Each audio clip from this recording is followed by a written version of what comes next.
الحمد لله رب العالمين والصلاة والسلام الأتمان والأكملان على المبعوث رحمة للعالمين نبينا محمد وعلى آله وأصحابه ومن تبعهم بإحسان إلى يوم الدين وسلم تسليما كثيرا. اللهم ارزقنا علما نافعا ورزقا طيبا وعملا متقبلا وأصلح لنا شأننا كله ولا تكلنا إلى أنفسنا طرفة عين. ثم أما بعد، جماعة sekalian, بارك الله لي ولكم سلمني الله وإياكم في عافية. Kita lanjutkan pembacaan kitab Al-Qaul Mubin fi Akhta'il Musalli. Kesalahan-kesalahan dalam salat atau yang berkaitan dengan salat. Di sini pada halaman 202 akhta'uhum qala al-musannif rahimahullah akhta'uhum min iqamati salat hatta takbiratul ihram. Kesalahan-kesalahan dimulai dari qomat sampai takbiratul ihram. Langsung saja kita bacakan. Akhta' muqimis salat wa mustami'iha. Kesalahan orang-orang yang qomat dan yang mendengarkannya, yaitu i'tiqad annahu la tujzi al-iqamah illa min al-mu'adzin. Itu keyakinan sebagian orang, tidak sah qomat kecuali muadzin. Wa ya'tamidu al-qailuna bihadza ala hadits dha'if lam yasih an Nabi sallallahu alaihi wasallam. Mereka ini yang mengatakan tidak sah qomat kecuali muadzin, ya, berlandaskan dengan hadis yang dhaif, yang tidak sah dari Nabi sallallahu alaihi wasallam, yaitu man adzan fa huwa yuqim. Siapa yang adzan maka dia itulah yang qamat.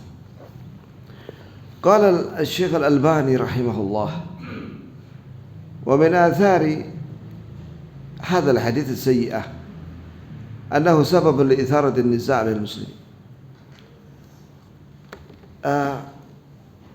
Di antara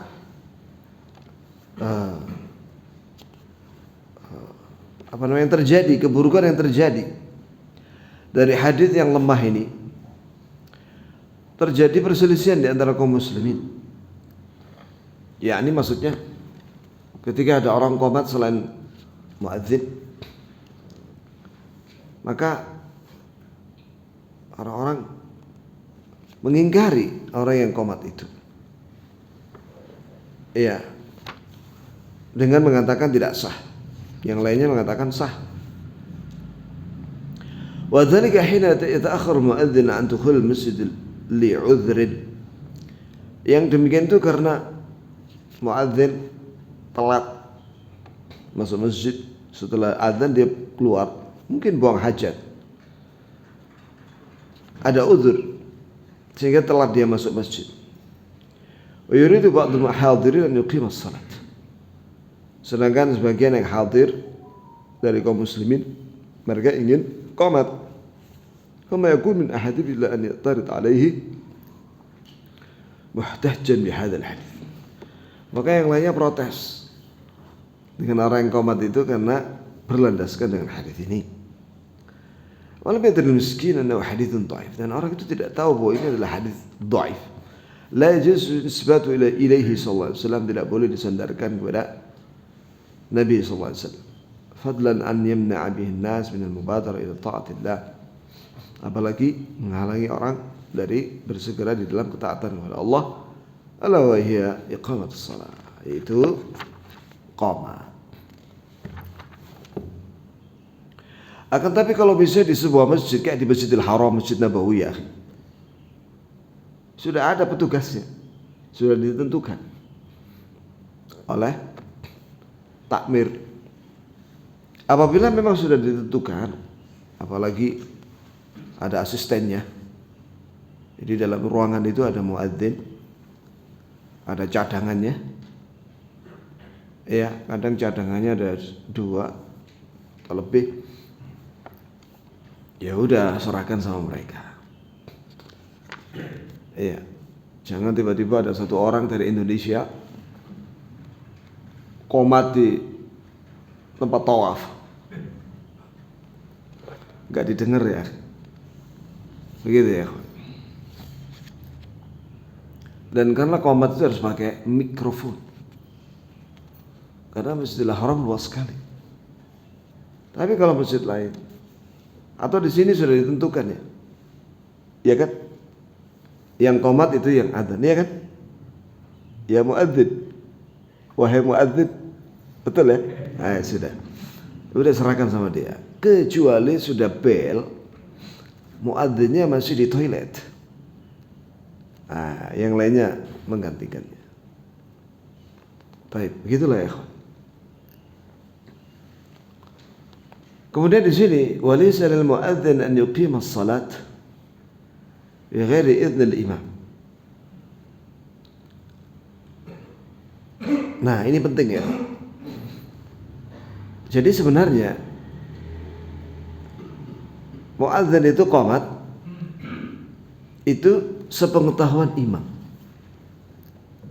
Ya disepakati aja. Ya, misalnya antara adzan dan qomat sekian menit. Nah, dengan sepakat itu berarti imam mengetahui dan mengizinkan.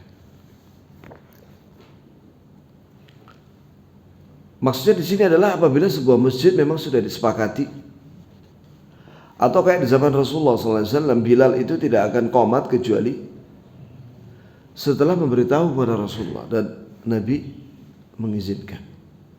Maka Bilal qomat. Begitu ya. Wa ghair muadzin aula bidzalik. Selain muadzin jelas dia harus mengetahui masalah ini, harus izin dulu sama imam. Fa'al musallin mura'at dzalik. Maka orang yang salat, yakni jamaah, orang yang salat itu harus mengetahui masalah ini. Jangan nyelonong-nyelonong. Iya.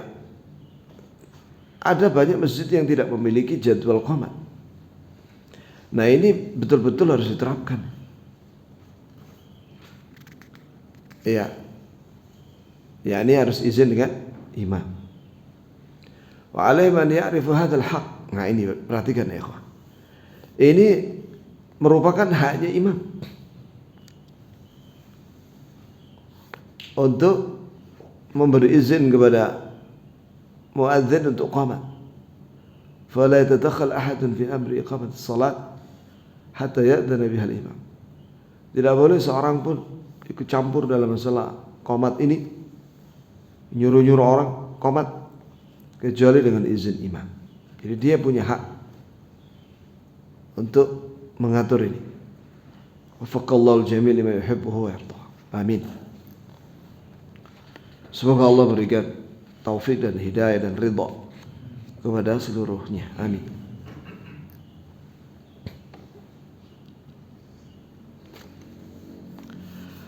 Kemudian jemaah sekalian, sekarang bagaimana ada kasus sudah ada jadwal qomat, imamnya ke toilet, tapi dia sudah memberitahu kepada muadzin, tunggu saya sampai saya datang. Nah, ya sudah, tunggu dia walaupun sudah bel qomat, karena itu haknya imam. Wa min akhtal iqamah, di antara kesalahan qomat yang muskilah apabila tidak ada imam rawatib. Nah, ini muskilah ya. Harusnya ada setiap masjid itu imam tetap. Kalau di Saudi itu digaji sama pemerintah. Begitu pula muadzin.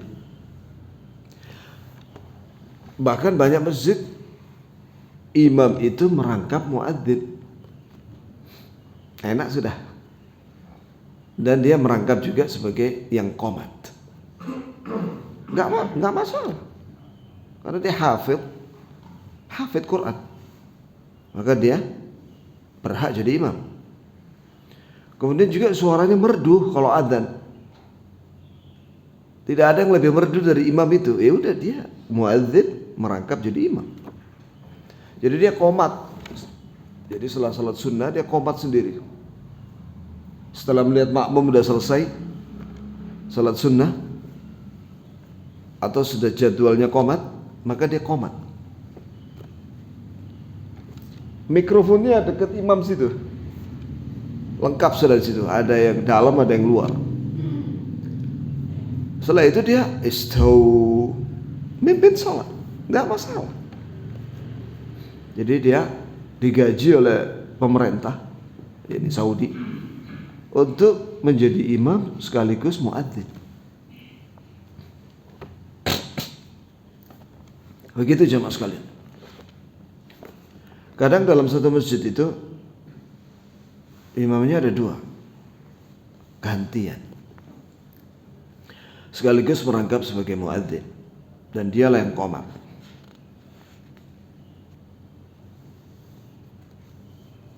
Ya.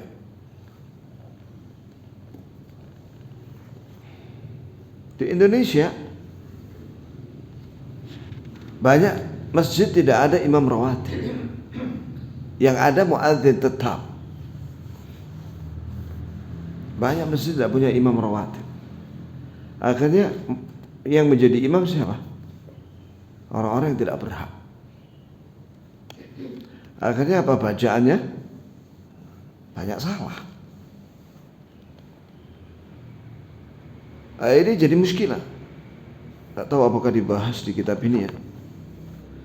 Sekiranya dia membaca Al-Quranul Karim sampai hurufnya itu keliru dan berubah maknanya, itu membatalkan salat kata sebagian para ulama. Maka disarankan setiap masjid itu memiliki imam tetap dengan kriteria bahwa dia hafid Quran. Ya kalau misalnya nggak hafid Quran ya minimal 5 juz lah, minimal. Kalau perlu ngerekrut imam 2 lah atau 3. Kalau misalnya 1 nggak sanggup, ya udah 2 atau 3 bergantian. Dan digaji oleh siapa? Oleh takmir. Iya, digaji. Begitu ya, kawan. Sesuai dengan kemampuan. Ada MOU, perjanjian. Nah, ini yani supaya ditegakkan itu salah satu tonggaknya jamaah, yaitu imam rawatib. ومن أخطاء الإقامة زيادة اللفظ سيدنا في ألفاظها. Di antara kesalahan qomat, tambahan lafaz sayyidina pada asyhadu anna Muhammadan sayyidina Muhammad. Tidak ada tambahan sayyidina ma'anna alfadhaha ma'thur, padahal lafaz qomat ini ada hadisnya. Dan tidak ada tambahan sayyidina muta'abbad biha. Maksudnya muta'abbad itu dengan itu adalah ibadah. Tidak boleh dikarang-karang ditambah-tambahi oleh orang yang qomat itu dengan tambahan sayyidina. Kadang tambahannya bukan sayyidina. Sebelum qomat itu dia baca apa? Sholawat. Kadang baca apa? Kulhu, An-Nas, ya, dan lainnya. Lafaz qomat, Allahu Akbar, Allahu Akbar, asyhadu an la ilaha illallah, asyhadu anna Muhammadar Rasulullah, hayya 'alas salah, hayya 'alal falah, qad qamatis salah, qad qamatis salah, Allahu Akbar, la ilaha illallah. Itulah lafaz qomat. Tidak ada di situ salawat. Ya, ada sebagian orang mau qomat itu baca salawat dulu. Allahumma sholli wa sallim wa sallim salawat. Baru qomat ya. Nah, itu nggak ada tuntunannya. Nabi nggak pernah nyuruh itu. Bagaimana kita ini mau jaya? Kita melakukan sesuatu yang nggak disuruh oleh Nabi dan meninggalkan apa yang disuruh. Nah, ini muskilah. Ruwayat bitawatur khalafan an salaf. Yakni lafaz qomat itu mutawatir. Diriwayatkan dari generasi awal ke berikutnya. Dan terdapat fi kutubil hadits as-sihah wal ihsan awal ihsan na'am wal masanid wal ma'ajib. Dan lafaz qomat itu ada dalam buku hadis, baik itu kumpulan hadis sahih atau hasan atau musnad. Musnad itu jamaah sekalian adalah sebuah hadis, sebuah kitab hadis yang disusun oleh penulisnya berdasarkan dikumpulkan berdasarkan riwayat dari satu sahabat. Misal Musnad Ahmad, maka hadis yang pertama itu banyak riwayat dari Abu Bakar As-Siddiq. Jadi semua hadisnya Abu Bakar dikeluarkan di situ. Setelah itu Umar radhiyallahu anhu. Setelah itu Utsman. Setelah itu Ali dan seterusnya. Itulah musnad. Adapun sahih atau sahih itu penulisnya hanya mencantumkan hadis sahih saja. Adapun sunan itu adalah kitab hadis yang ditulis oleh penulisnya karena isinya tentang bab fikih. Dimulai dari at-taharah, bersuci, kemudian sholat, zakat, haji, puasa Ramadan, kemudian haji, umrah, dan yang lain. Itu sunan. Misalnya Sunan Abi Daud, Ibnu Majah, Abu Dawud, Tirmidzi, Nasa'i, Ibnu Majah. Kemudian walam yarwi ahadun qattu istihbab al-ziyadah.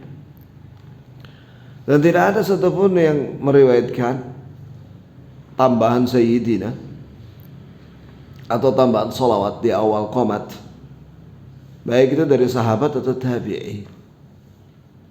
Bal wala faqihu min fuqaha al-a'immah.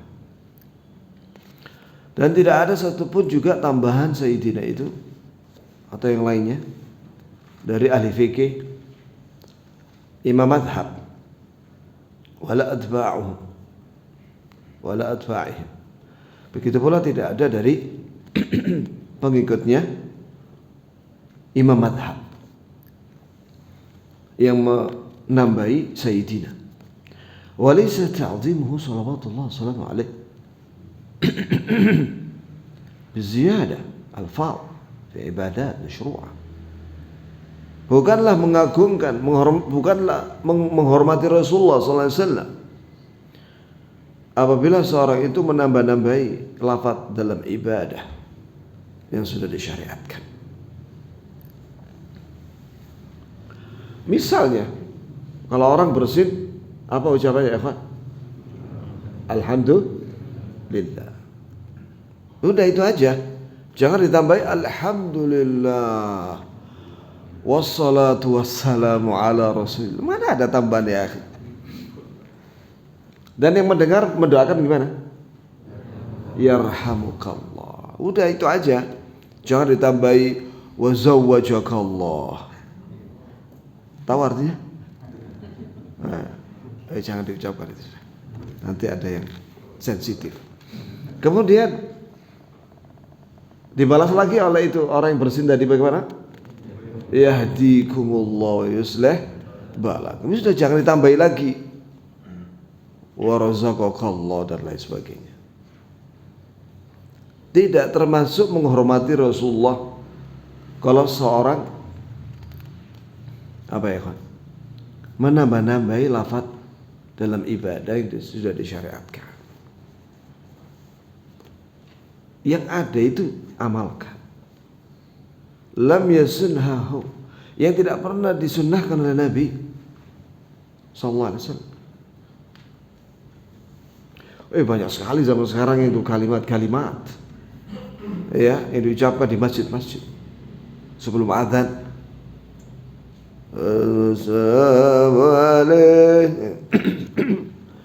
Mana ada tuntunannya seperti itu sebelum azan? Atau antara azan dan qomat? Banyak macam-macam. Ada orang apa namanya? Mereka redha, tapi nggak berdoa, memang redha. Ya. Dan suaranya mengganggu orang sholat sunnah di masjid. Ada yang baca salawat nahriyat keras pakai mikrofon menara, ya. Ada yang macam-macam. Ada yang nyanyi-nyanyi. Yang itu tidak pernah disuruh oleh Nabi. Kalau orang tidak mau belajar ya kawan, tidak akan tahu sampai mati, nggak tahu dia. Dan belajar itu sama guru yang ngerti sunnah. Kalau dia juga belajar kepada guru yang keliru, ya dia akan keliru sampai mati. Kalau dia tidak mau belajar. Ada seorang wanita tidak mau pakai jilbab. Kenapa kamu tidak pakai jilbab? Dia jawab, karena mengikuti fatwanya Pura Syihab. Nah ini sudah mengikuti fatwa yang keliru. Seperti itu hasilnya. Maka seorang muslim harus memohon kepada Allah ilmu yang bermanfaat dan berlindung kepada Allah dari ilmu yang tidak bermanfaat, dan harus mempelajari Al-Quran dan Sunnah, dan dengan guru yang mengerti Sunnah, dan guru itu memahami Sunnah. Maksudnya dia baca buku Sunnah dan paham. Artinya dia harus bisa bahasa Arab. Harus bisa bahasa Arab. Kif seorang guru mengajar dia nggak ngerti bahasa Arab, sedangkan Al-Quran dan hadis dengan bahasa Arab, nanti salah dia memahami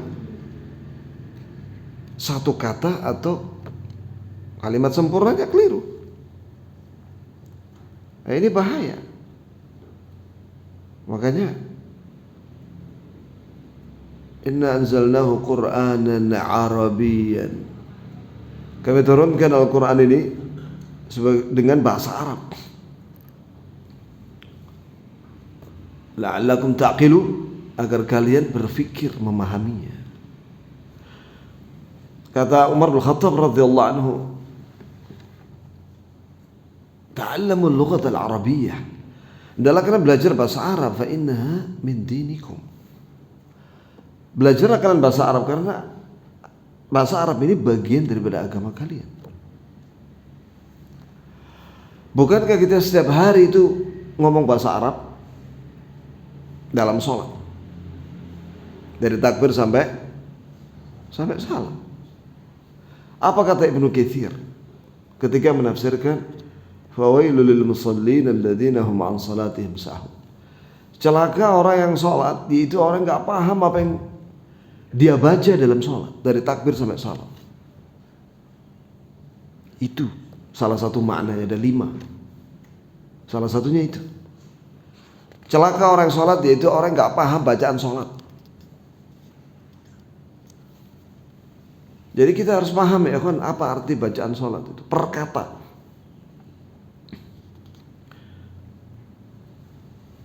Kemudian juga zikir ba'da salat itu dengan bahasa Arab. Zikir pagi sore. doa-doa dengan bahasa Arab. Taib dia sudah gak sanggup lagi belajar bahasa Arab karena macam-macam alasan. Ya sudah, dia belajar Islam dari orang yang paham Quran dan Sunnah dan dia ngerti bahasa Arab. Sebab kalau tidak begitu, dia akan tersesat. Belajar kepada orang yang keliru. Sekarang ini saya melihat ada beberapa orang, saya dengarkan ceramahnya, keliru dia menerjemahkan. Ternyata dia nggak bisa bahasa Arab. Tapi orang ini terkenal di kota Malang. Wah, ngisi kajian event-event penting. Tapi dia nggak bisa bahasa Arab. Yang salah siapa? Dua-duanya. Yang ngundang ustadznya juga salah juga. Dia berbicara tanpa ilmu. Wa an taqulu 'ala Allahi ma la ta'lamun. Kau berbicara tentang agama Allah tanpa ilmu, itu dosanya sangat besar, bahkan lebih daripada syirik. Lihat dalam surat Al-A'raf ayat 30 berapa itu? 33 atau 34. Wa an tusyriku bihi ma lam yunzil bihi sultana wa an tusyriku billahi ma lam yunzil bihi sultana wa an taqulu 'ala Allahi ma la ta'lam. Kalian berbuat syirik yang kalian itu melakukannya tanpa ilmu dari Allah, dan kalian berbicara tentang agama Allah tanpa ilmu. Allah Ta'ala menempatkan berbicara tanpa ilmu di akhir setelah syirik. Ada 4 dosa di situ. Iya. Kenapa ya kawan? Berbicara tanpa ilmu itu dosanya kadang lebih besar daripada syirik. Ya, karena dia bisa menyesatkan orang banyak. Kenapa orang itu kok bisa mengatakan bahwa Nabi Isa itu Tuhan atau anak Tuhan? Kenapa? Karena mengikuti Paulus. Bayangkan coba, Paulus ini yang merubah Injil. Mana buktinya? Antum lihat di Perjanjian Baru itu, Bible. Di situ ada surat-surat Paulus. Ada lebih dari 120 halaman. Saya pernah cek gitu. Saya punya Bible di rumah. Dulu pernah saya belajar Kristologi. Dan saya punya indeksnya. Jadi yang mengajak orang kepada Trinitas itu namanya Paulus. Bayangkan.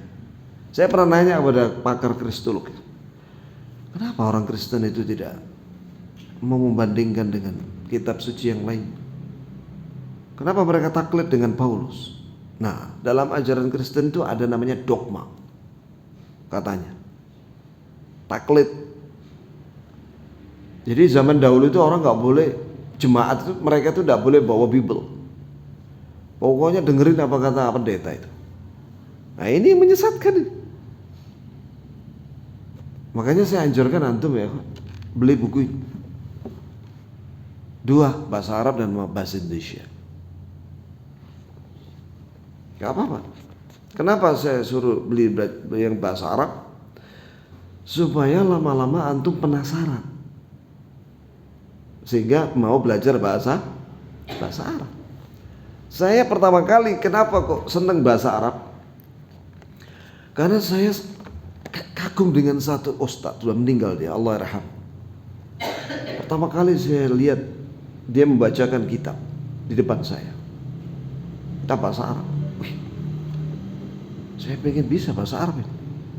Nah itu ya, akhirnya saya belajar bahasa Arab sama dia. Jadi penting itu ya, belajar kepada guru yang bisa bahasa Arab. Kemudian perlu diperhatikan bahwa tujuan seorang belajar bahasa Arab, belajar tafsir, belajar apalagi matan jazariyah atau ulumul Quran, ada tujuannya itu, bukan sekedar ilmu saja itu.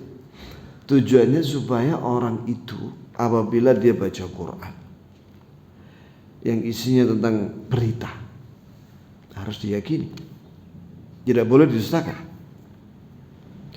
2, apabila di situ perintah, ya, supaya dilaksanakan.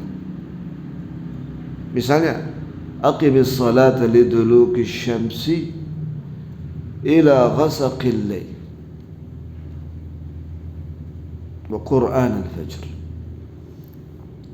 Inna Qur'an al-fajr kana mashhuda. Tegakkanlah salat dari mulai tergelincir matahari. Mulai tergelincir matahari itu ada 2, Zuhur dan Asar pada waktunya. Ila ghasaqil lail, sampai datangnya malam. Malam ada 2, Maghrib sama Isya. Kemudian wa Qur'an al-fajr, dan hendaklah kamu salat subuh. Qur'an al-fajr itu maksudnya salat subuh. Fajar itu subuh. Inna Qur'an al-fajr kana mashhuda. Sesungguhnya bacaan Quran waktu salat subuh itu disaksikan malaikat. Maka salatlah 5 waktu. Itulah tujuan orang belajar tafsir. Nah, sekarang orang ngajar tafsir dia nggak bisa bahasa Arab. Ketika menerangkan ayat itu, dia nggak ngerti. Akhirnya dia mengatakan tidak ada perintah salat 5 waktu dalam Al-Quran. Loh, ini sudah, ini jahil kuadrat, murakkab bahasa Arabnya. Orang itu bodoh tapi nggak tahu kalau dia bodoh. Nah, ini bahaya sudah. Dan ngajak orang lain kepada pemahaman dia yang keliru. Dan yang seperti ini banyak. Apa nggak ngeri antum ya? Sehingga tersebar kesesatan di mana-mana. Maka ahlul haq, ya, baik itu talib atau dai, harus tampil online atau offline. Semua para ulama kayak Syekh Ibnu Utsaimin, Syekh siapa lagi, Shalih Al-Fauzan, Shalih Al-Utsaimin, zahimu ahlal batil fil internet. Adalah kalian melakukan, yakni menyampaikan kebenaran di internet. Jangan sampai internet itu dikuasai ahlul batil. Ya, karena sekarang ini dengan internet pengaruhnya luar biasa ya, dalam segala bidang. Ya, maka kalau ahlul haq adem ayem saja, sedangkan ahlul batil semangat siang malam itu nyebarin kebatilan di internet. Bahaya ini, akhirnya tersebar kebatilan di mana-mana. Baik, kita lanjutkan. Kurang berapa menit ya, akhi? Saya mana tadi ya? Oh iya. Walam yustahibha khulafa'ur rasyidun, dan tidak disunnahkan oleh khulafa'ur rasyidun. Mimma yardahu salawatullah alaih. Ya, yakni kalau sunnah itu diridhai, disenangi oleh Rasulullah sallallahu alaihi wasallam. Kalau bukan sunnah ya enggak diridhai. Begitulah ya. Li'anna likulli maqamin maqal. Sebab di setiap tempat itu ada pembicaraan, ada amalan tertentu dari Nabi SAW. Ini penting ya kawan. Jadi likulli maqamin maqal. Ini hafalkan ini ungkapan ini, kaidah. Itu baik yang berkaitan dengan ibadah atau syariat atau dalam urusan dunia. Likulli maqamin maqal. Setiap tempat atau kondisi ada pembicaraan tertentu. Misalnya di masjid tidak boleh orang bicara bisnis. Jadi kalau bicara bisnis keluar sana, di luar komplek masjid. Di masjid tidak boleh.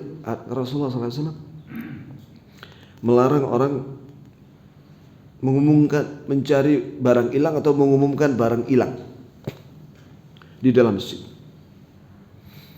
Ya, ada beberapa larangan-larangan di masjid. Begitu pula antum kalau dalam urusan dunia.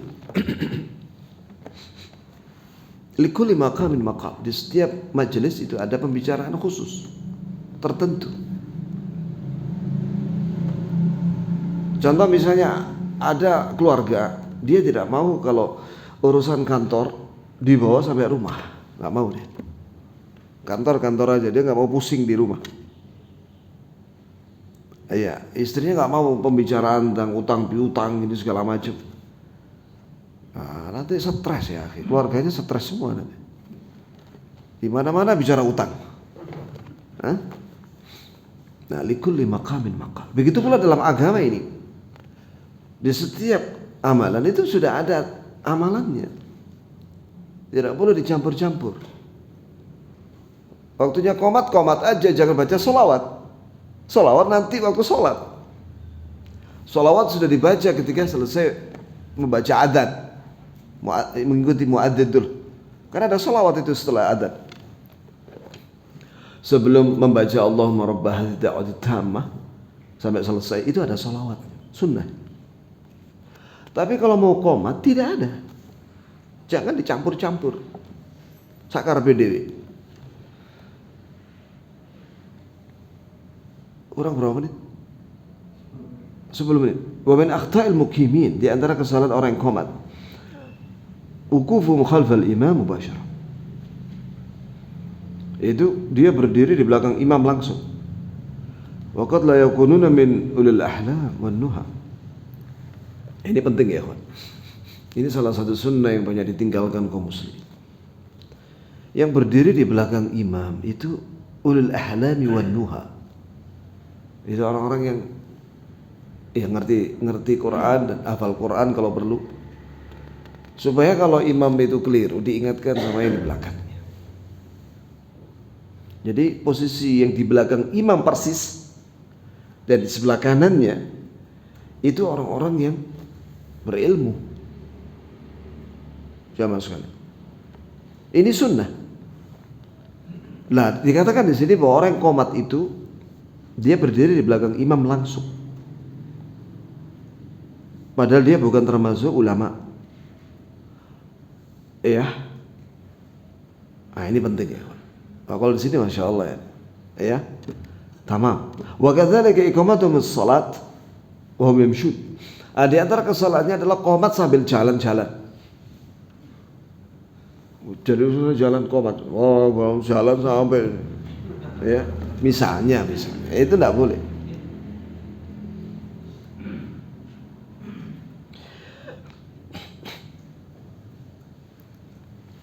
Abdullah bin Imam Ahmad tanya kepada bapaknya. Siapa namanya? Bapaknya Imam Ahmad. Anaknya namanya Abdullah. Qultu li abi, aku bertanya kepada bapakku. Ar-rajul yamshi fil iqam. Qala ahabbu layya an yuqima makana. Masyaallah. Ini wahai bapak, bolehkah seorang yang qomat itu sambil jalan kaki? Berjalan. Kata Imam Ahmad, lebih aku sukai kalau dia qomat itu berdiri di tempatnya. Jangan jalan-jalan. Wa dzalika li'anna al-iqamah syuri'at lil-i'lam. Yang demikian itu karena qomat itu disyariatkan untuk pemberitahuan. Syuri'at fi mawdhi'. Maka disyariatkan pada tempatnya. Liyakun ablagh fil i'lam. Agar semakin sempurna di dalam pemberitahuan bahwa kok sholat jamaah akan segera ditegakkan. Wa min akhta'il mustami'il iqamah, di antara kesalahan orang yang mendengarkan qomat. Qalu min dasama qad qamat shalah. Perkataan jamaah ketika muadzin mengucapkan qad qamatis salat, maka orang-orang mengatakan aqamaha Allah wa adamaha li'annahu lam yasih an Nabi sallallahu alaihi wasallam. Yani tidak sah dari Nabi mengucapkan aqamah Allah wa adamaha. Yang sah dari Nabi, idza sami'tumul mu'adzin faqulu mithla ma yaqul. Jika muadzin mengumandangkan adzan atau qomat, ucapkan sebagaimana dia ucapkan. As-shawab, yang benar, ketika mendengar muadzin mengucapkan qad qamatis salat, an yuqal qad qamatis salat. Ini tetap mengucapkan qad qamatis salat. Ini salah satu sunnah yang ditinggalkan oleh kaum muslimin, yaitu mengulangi bacaan orang yang qomat. Jadi kalau muadzin mengucapkan dalam qomat Allahu Akbar, Allahu Akbar, maka kita juga mengucapkan Allahu Akbar, Allahu Akbar. Sama persis dengan adzan. Ketika hayya 'alas shalah gimana? La haula wala quwata illa billah. Hayya 'alal falah. La haula wala quwata illa billah.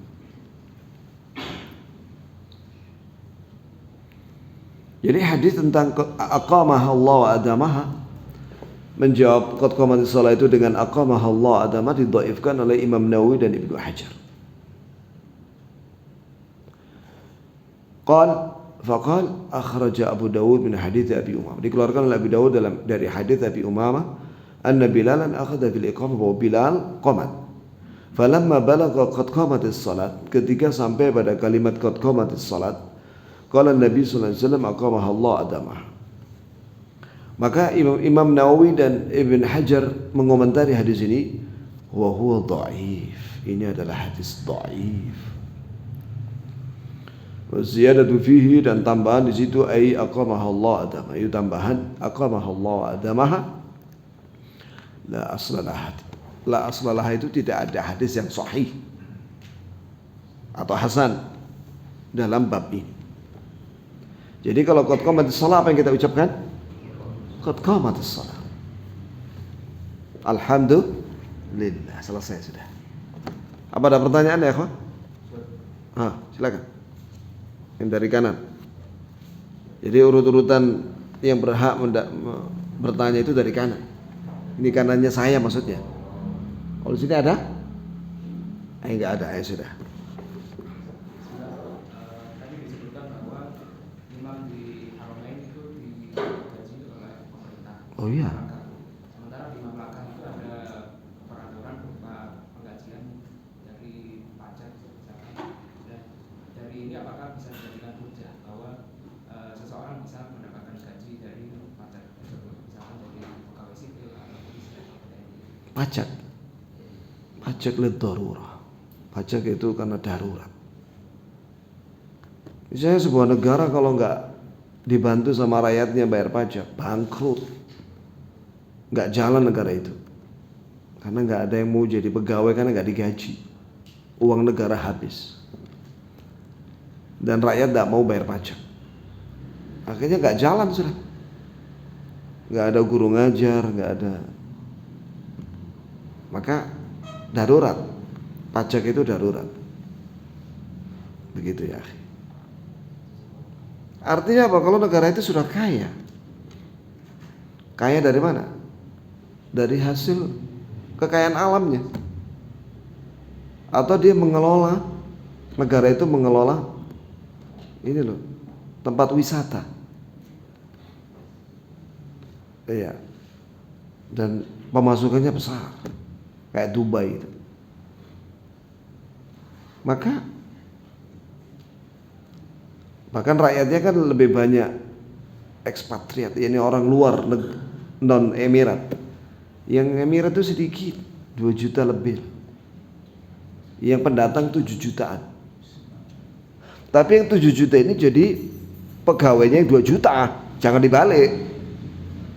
Ngerti Pak Mehwan? Jangan pendatang jadi bos, sedangkan warga aslinya jadi kacung. Nah, ini muskilah ya. Maka pemerintahan yang mengutamakan rakyatnya, warga negara aslinya, itu sehingga warganya makmur. Begitu pula di Qatar, bayi baru lahir itu sudah dapat gaji. Bayi baru lahir sudah dapat gaji, apalagi sekolah dapat beasiswa dari mulai SD atau sebelum SD. Jamaah sekali. Itu mahasiswi yang ketika di wisuda itu sudah ditungguin sama perusahaan-perusahaan yang mau merekrut karyawan. Langsung ditawari pekerjaan. Kapan ya Indonesia seperti itu ya? Ya mudah-mudahan tidak terlalu lama lah ya.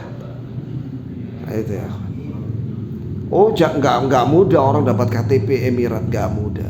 Saya waktu jalan-jalan di Dubai, itu sopirnya orang Pakistan. Saya tanya, ente warga mana? Dalam bahasa Arab. Oh, saya Pakistan.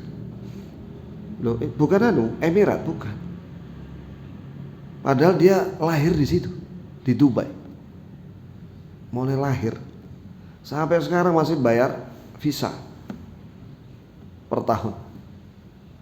Dan dia tidak mendapatkan kewarganegaraan. Mahal ya KTP Emirat tuh. Nggak murah ya, akhi.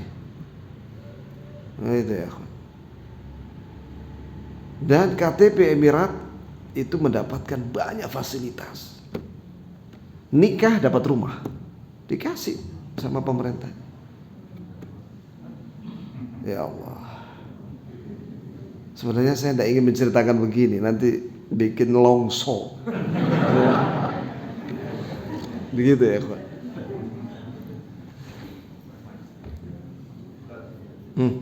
Silakan. Ada kebiasaan juga beberapa yang muadzin itu atau qamat dari asyhadu an la ilaha illallah wa asyhadu anna Tidak ada wow. Nggak ada wow. Walaupun begitu pula ketika qomat, asyhadu an la ilaha illallah, asyhadu anna Muhammadar Rasulullah. Iya, barakallahu fiik, jazakallahu khair. Tidak ada wow.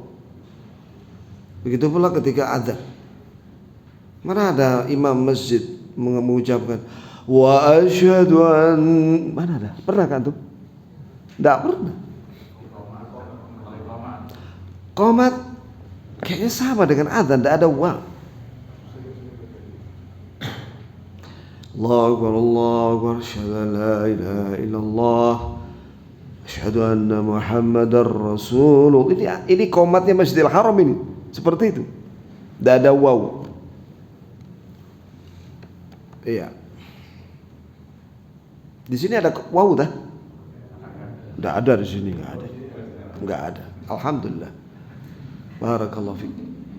Ada lagi? Alhamdulillah. Kita akhiri dengan kafaratul majlis. Subhanakallahumma wa bihamdik, asyhadu an la ilaha illa anta, astaghfiruka wa atubu ilaik. Assalamualaikum.